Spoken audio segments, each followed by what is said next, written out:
This is Learn Something Worthy YouTube channel. I am Michael. Our topic for today is student hate list. Top 2 po muna yung pag-uusapan natin, which are very related sa isa't isa, which are reporting and recitation. Pag sinabi ng professor, group yourselves into 5 or count 1 to 5 and then write your name in a piece of paper. Kakabahan na tayo nun.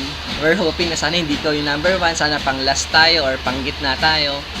And then, hanggang sa mabunot yung pangalan natin or yung grupo natin, hindi mawawala yung kaba natin.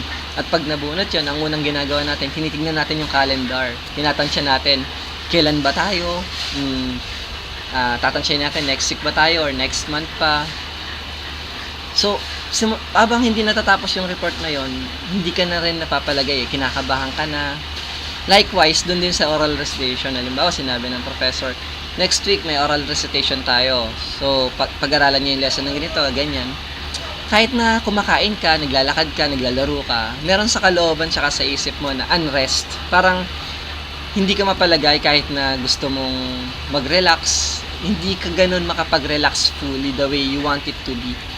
Ano kayang dahilan? Bakit ganun? Bakit imbis na excitement yung maramdaman mo? Kasi if we compare sa halimbawa may event kang nilulook forward, games or concerts na gustong panoorin, as the day goes by, na-excite ka eh. Pero pag report, habang papalapit, nape-pressure ka, frightened ka, irritated, annoyed, kung ano-anong pakiramdam na hindi maganda. Yung iba, nanlalamig or kinakabahan talaga ng husto. At yung iba naman, talagang hindi makatulog kung halimbawa bukas yung report niya, mamayang gabi hindi na siya makakatulog. May ganon. So, ano kaya yung mga dahilan? Isa sa mga dahilan is that hindi tayo confident.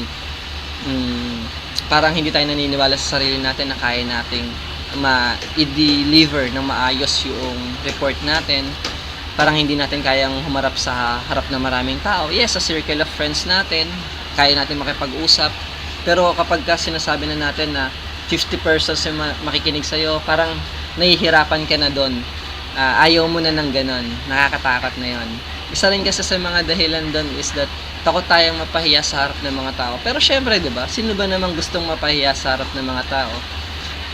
Sino ba naman gustong mautal, mablangko, mabulol na habang nagsasalita ka sa harap ng maraming tao, nagre-report ka, nagre-recite ka, is magkamali ka. Syempre, wala namang taong may gusto nun, no? Isa na rin kasing nakikita ko, contributory factors that yung social media and technology, ngayon text, di ba? Mas sanay tayong mag-text kaysa mag-call. Doon din sa social media, likewise, di ba? Pag nagko-comment tayo, nagsasuggest tayo, more on typing lang din naman pag nagpo-post tayo ng pictures, ng videos, or nagko-comment tayo sa mga posts. More on type, more on, hindi na tayo nasasanay na magsalita. Case in point dyan is that may mga friends, circle of friends ka makikita sa mga malls or sa iba-ibang lugar na magkakasama sila pero nagte-text sila or nagki-Facebook sila, iba-iba yung ginagawa nila, or minsan sila mismo nag-uusap doon mismo, hindi sila nagsasalita orally, vocally, may mga ganon. Yung generation kasi natin is hindi na tayo nasanay masyadong magsalita unlike before, no? So, ngayon, nalaman na natin yung mga reasons bakit or contributory factors bakit ganun. Ayaw natin ng reporting or ayaw natin ng recitation. Ano naman yung pwede nating magawa para ma-circumvent or at least kahit pa paano mapaghandaan natin yung reporting natin or yung recitation natin. Ano yung mga bagay na pwede natin magawa para at least maging confident tayo. Una po dyan, halimbawa, sa recitation, pag-aralan natin mabuti yung lessons, kung kailangan natin, mag-Google tayo, mag-YouTube tayo, para mas maintindihan natin.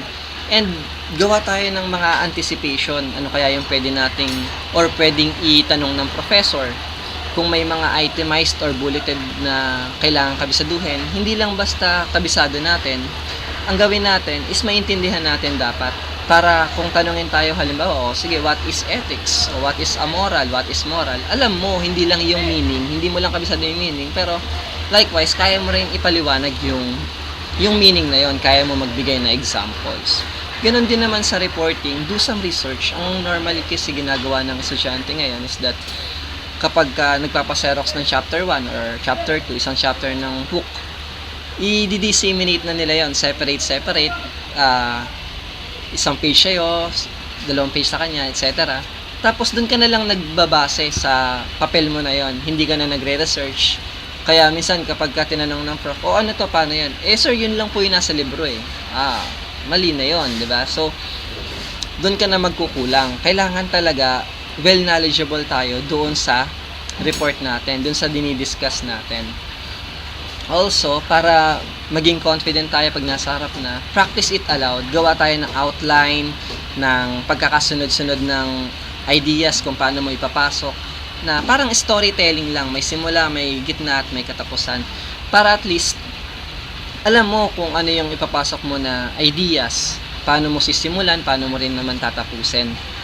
And practice it aloud talaga. Halimbawa, naglalakad ka lang, naglalaba, or whatever you're doing, practice it aloud para yung dila natin at yung isip natin well coordinated sa isa't isa, para hindi tayo nauutal masyado. Kasi may mga times talaga na may words, lalo English, kahit naman Tagalog or Filipino language or words, na mahirap bigkasin. So, para madali natin siyang mabigkas, lalo pag nasa harap ng mga tao habang kinakabahan tayo, is pinapractice natin siya ng malakas. Binabanggit natin siya ng malakas. Halimbawa, may mga words ka na kailangan pa ulit-ulitin sa report mo. So, practice it aloud. Kahit na anong ginagawa mo, pwede mong sabihin, i-practice natin yun. Isa pa, I want you to download yung Quipsphere. Yung description, nasa description yung spelling niya, Quipsphere. Libre naman siya sa Google Play and sa Apple Store. Maganda kasi yung app na to, social media app. May feature siya na makakapag-record ka ng sarili mo, na imbis na yung comment mo or yung gusto mong sabihin is itatype mo, sasabihin mo na lang orally. In that way, makakapag-practice tayo sa speaking natin, sa public speaking. So if there are any more suggestions or comments or whatever you would want to talk about, please feel free to comment below, subscribe, and share this to your friends. Again, I am Michael. Thank you for watching. See you on our next episodes.